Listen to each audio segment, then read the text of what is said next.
हा प्रश्न इलेक्ट्रोस्टॅटिक्स या चॅप्टरवर सीईटी 2002 ला विचारलाय.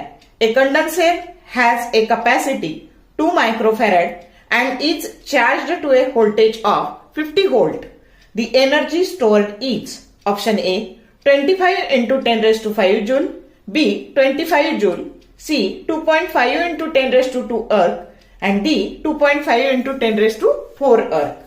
तर आता आपल्याला काय काय दिलंय तर कॅपॅसिटर दिलाय ज्याची कॅपॅसिटी 2 मायक्रोफॅरेड आहे म्हणजेच 2 into 10 raised to -6 farad because we know that 1 microfarad that is equal to 10 raised to -6 farad.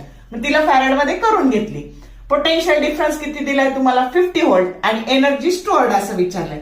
मग एनर्जीचा फॉर्म्युला की ज्याच्यामध्ये ह्या दोन्ही पण व्हेरिएबल्स आहेत सी आणि व्ही तो फॉर्म्युला असतो हाफ सी व्ही स्क्वेअर. मग आता इथे हाफ सी टाकलं 2 into 10 raised to -6 आणि व्ही स्क्वेअर 50 into 50. मग आता हे 10 raised to 1 10 raised to 1 total झालं आणि हे 10 raised to -6 टोटल पॉवर झाली 10 raised to -4. हे 2 आणि हे 2 कॅन्सल झाले आणि 5 5 जा 25.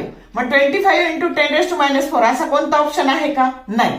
मग आता हे जूल मध्ये आलेलं आहे. मग 1 joule that is equal to 10 raised to 7 अर्ग. म्हणून इथं काय टाकलं आपण अर्ग मध्ये केलं याला 10 raised to 7 ही व्हॅल्यू टाकली आणि मग जर सोडवलं तर आपलं 25 into 10 raised to 3 पण असा ऑप्शन नाहीये. मग ऑप्शन कसा आहे 2.5 into 10 raised to 4. म्हणून इथं जर डेसिमल पॉईंट घेतला तर आपल्याला एक 10 ची पॉवर वाढवावी लागेल आणि म्हणून आपला आन्सर येणार आहे 2.5 into 10 raised to 4 अर्ग. जी करेक्ट ऑप्शन काय आहे डी आहे. समजलं का? तर जर शॉर्ट व्हिडिओ आवडले लाईक करा, शेअर करा, कमेंट करा.